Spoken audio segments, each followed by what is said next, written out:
Barack Obama gave me your daughter. Just one of them.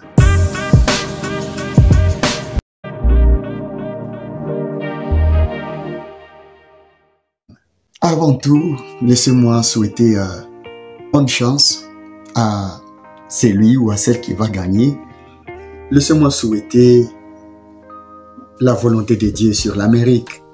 Il y a des fois, nous avons des fabrications totalement humaines et dans les préparatifs de la présidentielle américaine dans quelques jours, j'aimerais juste souhaiter que la volonté de Dieu soit faite. Eh bien, c'est officiel, je demande à Barack Obama, sa fille, juste l'une d'entre elles, celle qu'il voudra bien me donner. Qui est ce petit garçon qui demande la fille de Barack Obama? Vous pouvez l'identifier par sa peau, c'est un Africain, un Congolais, 10 ans. Mais avant de bien reformuler ma demande, laissez-moi m'adresser quelques mots à Barack Obama. Et puis je vais revenir sur ma demande, bien sûr.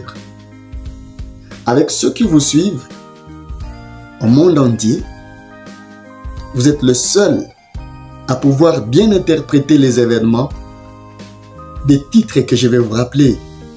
Je vous signale tout de même que je vous suis de près depuis mon jeune âge, depuis mon enfance jusqu'à aujourd'hui. Je suis vos traces, je suis vos pas, je suis vos mouvements, je suis vos discours. Autrement dit, je suis intéressé par ce que vous faites. J'aime votre leadership. Quand vous vous présentez en homme rassembleur, c'est bon, c'est très bien, c'est parfait. Mais alors, je vais vous rappeler en forme de titre. Est-ce que vous vous souvenez de Hawaï? Est-ce que vous vous souvenez aussi de votre passage à Californie? De Hawaï à Californie? Est-ce que vous vous souvenez aussi de vos jours passés à Chicago avant d'aller à Harvard? Vous souvenez-vous aussi de Boston et de Philadelphie dans ces vibrants discours que vous aviez prononcés devant des milliers de personnes? Pourquoi est-ce que je vous rappelle ça? Eh bien, avant d'arriver là où vous êtes aujourd'hui,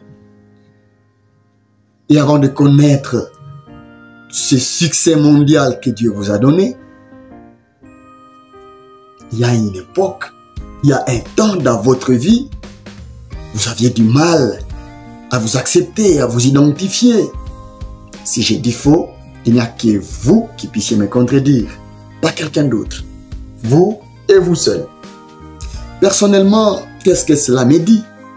Eh bien, ça frappe à ma mémoire en me rappelant les psalmistes dans ses écrits, dans le psaume 139. Tout ce chapitre est intéressant pour comprendre là où je vais à finir. Mais j'aimerais juste me baser à partir du 12e jusqu'au 16e vers. Pourquoi pas le 17e? J'ai attendu le call to action de Michelle Obama qui a dit « Do something ». Moi aussi je me permets de faire ce qui est à mon pouvoir, faire juste ce que je peux en vous parlant, en vous adressant ce message. Dans cette grande parenthèse que j'adresse à Barack Obama avant de revenir sur ma demande. Cher Obama, souvenez-vous d'un certain Wright, le révérend Wright. En suivant quelques épisodes de votre vie, je suis tombé sur un moment de votre vie où vous étiez en rencontre avec le révérend Wright. Qui est-il pour vous?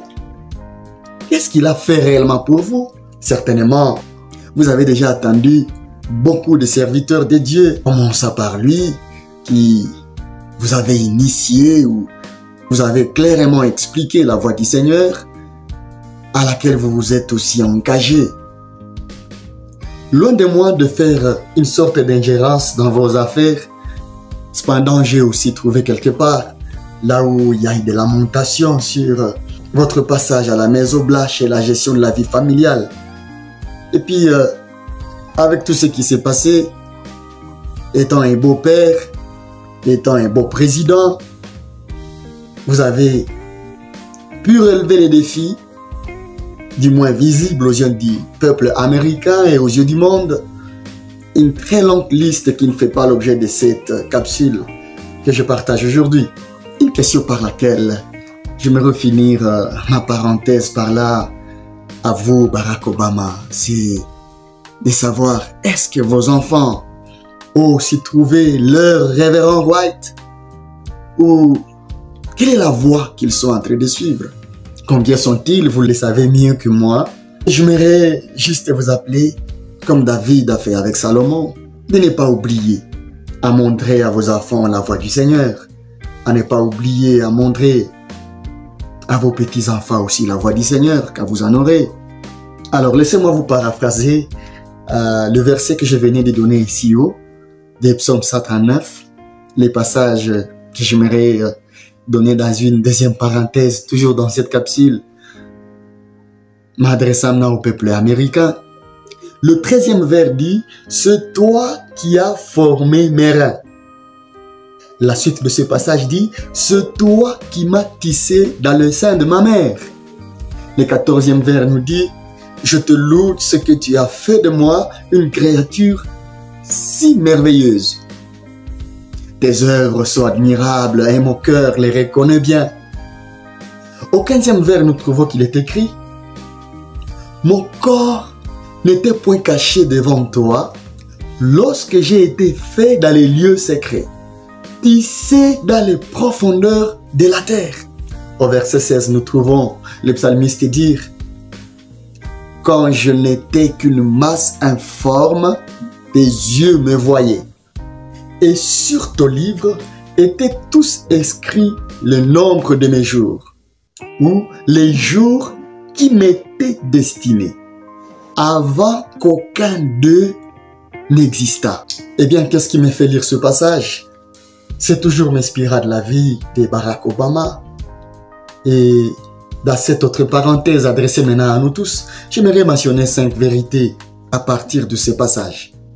La première vérité est que chaque personne vient sur Terre avec une mission bien particulière, une mission bien déterminée dans les plans du Créateur. Il vous a créé, il m'a créé, tous les hommes qui existent sur la Terre, leur existence est attachée à une mission quelconque. Et l'accomplissement de cette mission, c'est la destinée. Nous arrêter par là, on pourra dire qu'il y a des gens qui ont déjà fini leur vie. Alors, disons, il y a tout un panel, il y a un paquet de fils qui composent le fil principal de votre mission sur cette terre. La deuxième vérité est que Dieu ne fait pas de hasard. Il n'y a pas de hasard. Qu'importe tes origines, sache que tu es dans les plans de Dieu. Si tu existes, c'est que Dieu avait planifié ton existence.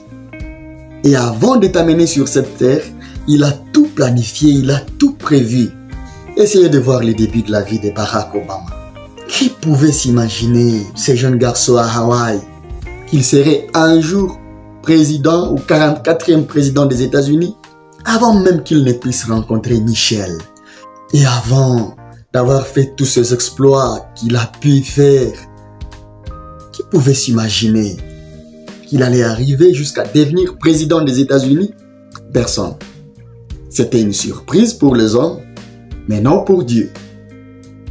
Vu ses origines, avec un père qui a abandonné sa famille, élevé par sa grand-mère, il pouvait se classer parmi des ratés, des foutus. Il pouvait se perdre dans sa cigarette, dans ses drogues, comme il avait aussi goûté à la vie, sauf erreur de ma source.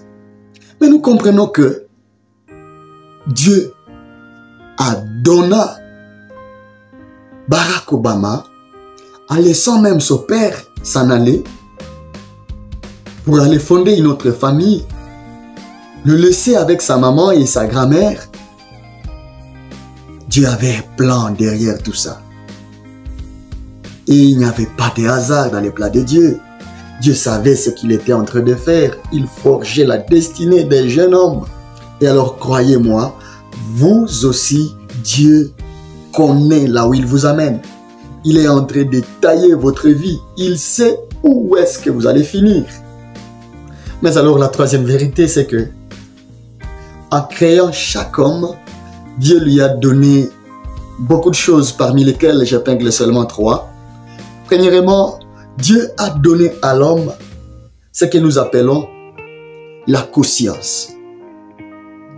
La conscience, cette sorte de police en nous qui nous rappelle lorsque nous déraillons, lorsque nous allons loin des voies droites. La conscience, Dieu nous l'a donnée pour nous interpeller, pour nous ramener à l'ordre. La conscience. Il nous a aussi donné la volonté. Et à part la volonté, il nous a donné la liberté face au choix. Ceci nous pousse à la 4e vérité que j'aimerais partager avec vous. Chaque choix a des conséquences. D'où chaque choix est une semence qui ramènera une moisson. Avant de toucher la 5e vérité, laissez-moi rester un peu sur cette 4e vérité. Parlant de la semence et de la moisson. Retenons que notre moisson aura la même nature que notre semence. Deuxièmement, notre moisson sera plus grande que notre semence. Et troisièmement, quand nous sémons, nous pleurons, mais quand nous moissonnons, nous nous réjouissons.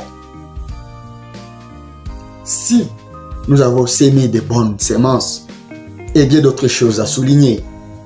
Alors la 5e vérité que j'aimerais partager, c'est que malgré nos choix, Dieu n'a jamais voulu l'échec de l'homme. Voilà pourquoi Dieu cherche à récupérer chaque homme qui a échoué. Malgré ton échec, Dieu veut te récupérer. Malgré qu'aujourd'hui tu ne comptes pas aux yeux des gens, Dieu veut te récupérer. Malgré que tu es dans les désespoirs, Dieu veut te récupérer. Il veut te ramener sur la bonne voie et te redonner la joie, te redonner la paix, te redonner la sécurité intérieure, te faire sortir de la culpabilité, te faire sortir de la frustration. Oui, Dieu peut faire ça pour toi. Mais alors, il y a 2 types de destinées. Premièrement, la destinée spirituelle et deuxièmement, la destinée physique. Nous nous concentrons trop à rechercher notre destinée physique, à rechercher à quoi nous sommes appelés ici sur terre. Mais alors, il y a beaucoup de choses que Dieu a déjà préparées pour nous dans le monde spirituel. Parlant de la destinée spirituelle, où est-ce que tout a commencé? Tout a commencé à la création. Lorsque Dieu a créé les premiers humains. Adam et Ève. Tout était parfait avant la chute. Nous voyons dans Genèse chapitre 3e, lorsque Adam et Ève n'ont plus suivi la voie de Dieu, ou lorsqu'ils n'ont plus décidé d'obéir à la voie de Dieu, juste en donnant quelques secondes, quelques minutes à la voie de l'ennemi, ils se sont coupés eux-mêmes de la gloire de Dieu. Puisqu'ils étaient déjà avertis que lorsqu'ils mangeraient du fruit, ils mourraient certainement. Nous voyons que lorsque l'homme découvre sa nudité, lorsque l'homme se trouve séparé de Dieu, lorsque l'homme se retrouve dépourvu de la gloire de Dieu, il se cache, il se cherche sa solution. Il prend des feuilles, il se couvre. Mais là, dans son désespoir, dans sa peur, dans sa crainte, dans son abysse, au verset 9e, nous trouvons Dieu en train de dire, Adam, où es-tu? Autrement dit, je te veux, je ne te vois pas là où tu devrais être. Et c'est la question que je t'adresse encore une fois. Où es-tu? Es-tu perdu dans le monde? Es-tu perdu loin de Dieu? La bonne nouvelle est que c'est lui qui est en train de te chercher. Dans la destinée spirituelle, il a prévu que nous puissions vivre éternellement avec lui. Dans Isaïe chapitre 59, le 2e verset, la Bible va jusqu'à nous dire « La main de l'Éternel n'est pas courte pour nous toucher, pour nous sauver, ni son oreille trop dure pour nous attendre. Mais ce sont nos péchés qui mettent une séparation entre nous et notre Dieu. et à l'apôtre Paul de nous éclairer dans Romains chapitre 3, le verset 23e, en disant « Car tous ont péché et sont privés de la gloire de Dieu ». Au 6e chapitre, le verset 23, il dit aussi que le salaire du péché, c'est la mort. De quelle mort parlait-il? C'est la seconde mort que nous pouvons retrouver dans l'Apocalypse. La seconde mort qui est la séparation éternellement avec Dieu. Donc, dans la destinée spirituelle, il y a ceux-là qui finiront éternellement leur vie loin de Dieu et il y a ceux-là qui finiront à côté de Dieu. Toute leur vie, l'éternité, ils passeront l'éternité à côté de Dieu. Et la volonté de Dieu, c'est que tu sois parmi ceux-là qui passeront l'éternité avec lui, pas loin de lui. Toutefois, souviens-toi de la 5e vérité que nous avons pu donner, c'est que Dieu ne veut pas ton échec. Il ne veut pas que tu sois perdu. Il ne veut pas que tu te perdes, que tu restes dans l'état de perdition. Il ne veut pas que tu restes dans cet état de la gloire bannie, malgré les conséquences de ces choix que tu as pu opérer. Dieu veut te sauver. Et il est le premier à initier le plan de ta rédemption. Voilà pourquoi il est écrit dans Luc chapitre 19, le verset 10e, que le Fils de l'homme est venu chercher et sauver ce qui était perdu. Qui était perdu? L'homme était perdu. Les hommes perdus n'ont pas d'espoir. Mais seul en Jésus seul, nous pouvons rebâtir une vie qui a vraiment un sens. Et dans la destinée physique, nous voyons dans 3 Jean, le 2e verset et 3e, Jean en train d'écrire « Je souhaite que tu prospères à tous égards et sois en bonne santé, comme prospère l'état de ton âme. » Autrement dit, en commençant par la vie intérieure épanouie, le physique va s'en suivre. D'abord, la bonne santé physique. Dans la destinée physique, il y a aussi la prospérité matérielle. Et cela passe par des lois divines. Les lois du travail. La loi du travail, par exemple. Parce qu'il a dit, je bénirai l'œuvre de tes mains. Dans la destinée physique, eh bien, nous trouvons la prospérité et la santé relationnelle. Dieu a prévu dès le départ un cadre appelé la famille. Adam, Ève et ses enfants. Il a dit à Adam et Ève, multipliez-vous, remplissez la terre. Eh bien, dans un aspect de la multiplication, de la fécondité, c'était d'avoir des enfants. Mais aussi, il fallait qu'ils puissent dominer et voir d'autres êtres continuer à se multiplier. Dieu veut la santé, la prospérité relationnelle dans le premier escalier au niveau familial. Deuxièmement, il veut que nous puissions avoir des amis, des bons amis. Souvenez-vous d'un homme appelé Job. Job, dans les jours de sa souffrance ou de ses souffrances, dans ces jours les plus sombres, on nous rapporte que ses amis étaient venus auprès de lui pour le consoler. Aujourd'hui, nous voyons de plus en plus les hommes être distants les uns des autres. La technologie est en train de nous séparer. Nous n'avons plus le sens de la communauté. En famille, nous ne savons plus c'est quoi les liens des familles que nous devons entretenir. Entre amis, il y a même ceux-là qui n'ont pas d'amis. C'est compliqué à ce niveau-là. Et alors au troisième escalier, il y a aussi les inconnus. Les gens que vous ne connaissez pas, qui ne vous connaissent pas, mais pour qui vous pouvez être un bon samaritain. Si vous pouvez juste vous souvenir de cette parabole que Jésus avait donnée à propos du samaritain, eh bien c'est ça la volonté de Dieu, que nous puissions avoir la bonne santé, la prospérité relationnelle dans notre destinée physique. Voilà pourquoi il est écrit, Recherchez la paix avec tous et la sanctification, sans laquelle personne ne verra le Seigneur. Hébreux chapitre 12, le verset 14. Je te rappelle, avant de revenir à ma demande à Barack Obama, tu es connu de Dieu. Dieu te connaît. Tu peux être inconnu aux yeux des hommes. Tu peux être inconnu, rejeté, bafoué, négligé. Ce sont les hommes qui peuvent te faire subir ça. Mais Dieu te connaît. Il a connu Adam. Il a connu Abraham. Il a connu Moïse. Il a connu Jérémie. Quand bien même Jérémie essayait de fuir sa mission en discutant avec Dieu, en disant mais je ne suis qu'un jeune garçon, à voix d'autres. Dieu lui a dit avant que tu ne sois formé petit garçon, je te connaissais. À combien plus forte raison toi et moi? Eh bien, Dieu te connaît. Qu'importe que tu sois parti loin de lui, il te connaît. J'ai entendu Barack Obama dire America is ready for a new chapter.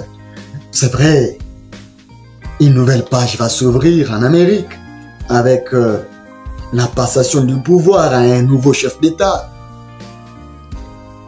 Mais alors j'aimerais te poser la question, toi qui es en train de me suivre.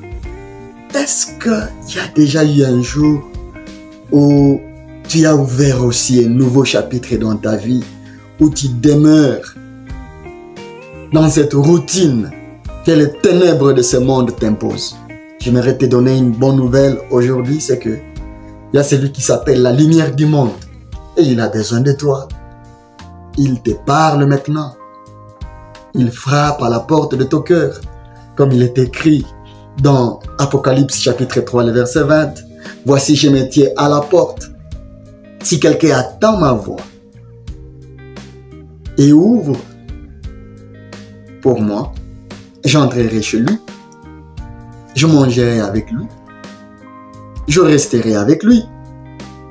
Et c'est ce que Dieu veut faire avec toi. C'est bon qu'il y ait un nouveau chapitre en Amérique. Et c'est mieux qu'il y ait un nouveau chapitre dans ta vie. Obama, dont je parle, a eu la grâce de rencontrer un homme appelé Révérend Wright. Voilà pourquoi j'ai même demandé à Barack Obama de se souvenir de M. Wright. En lui parlant au début de cette capsule, lui rappelant des souvenirs d'Hawaï, de Chicago, de Californie, de Boston. Eh bien, vous êtes parents, vous me suivez, vous avez aussi votre parcours. Qu'est-ce que je vous demande de faire? Vous pouvez aussi rassembler cela et constituer des leçons pour vos enfants. J'aime l'incarnation qu'a accepté Obama de cette célèbre phrase hier ce week-end. C'était à un moment de doute, c'était à un moment de peur où il fallait qu'il y ait un homme pour se lever afin que s'accomplisse ce qu'avait rêvé un homme plusieurs années avant lui.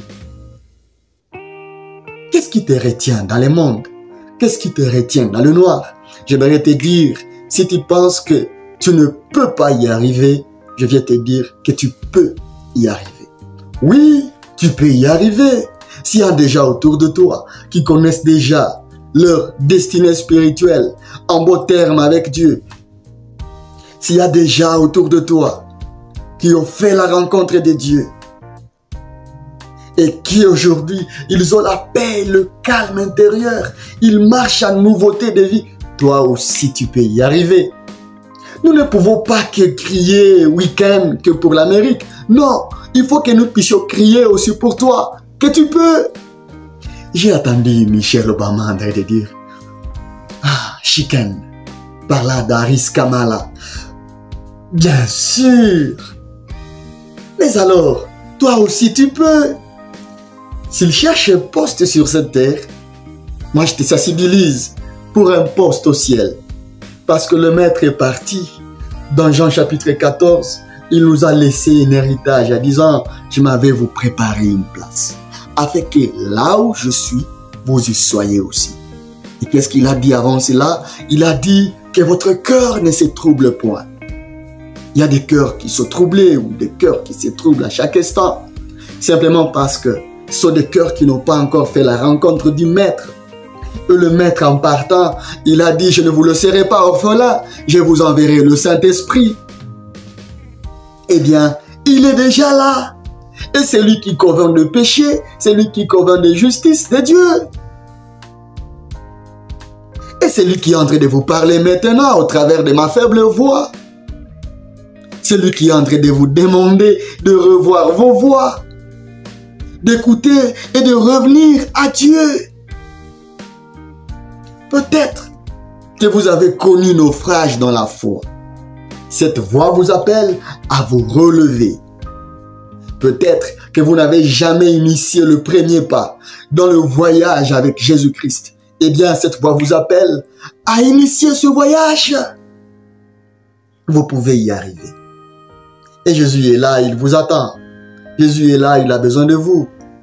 Jésus est là, il est mort sur la croix pour vous. Vous avez un poids de culpabilité. Vous avez un fardeau sur votre conscience. Eh bien, la bonne nouvelle, c'est que dans Matthieu chapitre 11, le verset 28, nous entendons le Maître en train de nous dire, venez à moi, vous tous qui êtes chargés et fatigués, et moi je vous donnerai du repos. Ne peut chercher le repos que celui qui sait reconnaître et chargé, comme ne cherche la guérison que celui qui se reconnaît malade. Quel est le péché qui vous éloigne de Dieu? Quelle est la situation qui vous éloigne de Dieu? Reconnaissez où est-ce que vous êtes tombé. Et c'est là le point de départ. Reconnaissez que vous êtes né pécheur et que par le péché, vous êtes privé de la gloire de Dieu et que par le péché, vous ne méritez rien d'autre que la mort. Eh bien, il vous faut un sauveur. Et heureusement qu'il est déjà là. Le sauveur a déjà fini son œuvre. Le sauveur a déjà joué sa partie. Et il attend que vous puissiez faire votre part. Il y a presque 2000 ans, sur la croix de Golgotha, il a dit, tout est accompli. Et oui, tout est accompli. Il est mort et il est ressuscité. Et là, sur la croix, il a porté tes fardeaux, il a porté tes péchés, il a déchiré les actes de tes condamnations. Autrement dit, il n'y a plus de condamnation pour ceux qui sont en Jésus-Christ. Que puis-je te dire? J'aimerais te dire que, comme les élections sont pour bientôt, sache que toi aussi tu es appelé à choisir. Devant toi, il y a deux voies. Il y a la vie, il y a aussi la mort. Mais Dieu te conseille de choisir la vie. Ne meurs pas dans tes péchés, puisque tu es précieux aux yeux de Dieu. Crois-moi, lorsque l'homme avait chuté, lorsque l'homme avait perdu la gloire de Dieu, Dieu était capable de créer un autre homme parfait qu'Adam. Cependant, il ne l'a pas fait. Il t'a aimé, il m'a aimé, il nous a aimés et il a initié un plan pour nous sauver. Simplement là où tu es, tu peux juste reconnaître que tu as besoin du Sauveur. Tu peux juste reconnaître que tu as besoin de Dieu et t'agenouiller, implorant son pardon pour tous les péchés de ta vie, pour l'avoir renié, pour l'avoir négligé, pour avoir resté si loin de lui. Et tu peux dire, tel que je suis, comme ces compositeurs des cantiques avaient dit, sans rien à moi, sinon ton sang versé pour moi. Je viens tel que je suis. Toi aussi tu peux venir devant Dieu en disant, tel que je suis, je viens, tel que je suis, je viens en toi. La bonne nouvelle est que il ne remet pas à la porte celui qui vient en lui. Tu peux lui ouvrir ton cœur et lui demander d'entrer, qu'il soit ton Seigneur et ton Sauveur personnel, sans te prêter aucun mot. J'aimerais que tu le fasses de toi-même et que tu dises à Dieu combien tu regrettes d'avoir resté loin de lui pendant si longtemps et que tu puisses lui demander de t'aider à marcher avec lui. à te donner ce Saint-Esprit, à pardonner tes péchés et à te donner la nouvelle nature et que tu aies part à la vie éternelle. Accepte cet amour qu'il t'a manifesté le premier. Joins-toi à lui et dis: je suis là, Seigneur. Et laisse-toi aller. Laisse-toi guider par le Saint-Esprit. Il va certainement t'aider. Et après avoir eu quelque temps avec lui, je te suggère de choisir une église là où tu vis, où tu vas approfondir ta relation avec le Seigneur, où on va encore t'apprendre plus sur la marche avec Dieu. Eh bien, c'est par cette parenthèse que j'aimerais finir ces instants. Quant à ma demande de la fille de Barack Obama, laisse-moi arranger ça avec lui. Ça, vous saurez après. Et ce que j'avais à vous dire, vous l'avez déjà. Va-t-il me faire sa fille? Vous le saurez bientôt. Que Dieu vous bénisse et que cette sémence porte des fruits en vous. Que vous soyez encouragés, motivés à rechercher davantage la face de Dieu et à avoir foi en Dieu. Surtout, sachant que il n'y a pas de hasard dans les plans de Dieu. D'ailleurs, ce n'est même pas un hasard que vous puissiez tomber sur cette vidéo. Si vous l'avez suivi jusqu'ici, alors bravo. Et je prie que Dieu vous bénisse. Laissez-moi un like. Laissez-moi vos commentaires. Laissez-moi un like et partagez aux autres afin qu'ils puissent aussi bénéficier de ce contenu. Je prie qu'au travers de ces peu de mots que je viens de vous partager, que le Saint-Esprit puisse continuer son œuvre. Soyez bénis de Dieu, au nom de Jésus-Christ. Amen.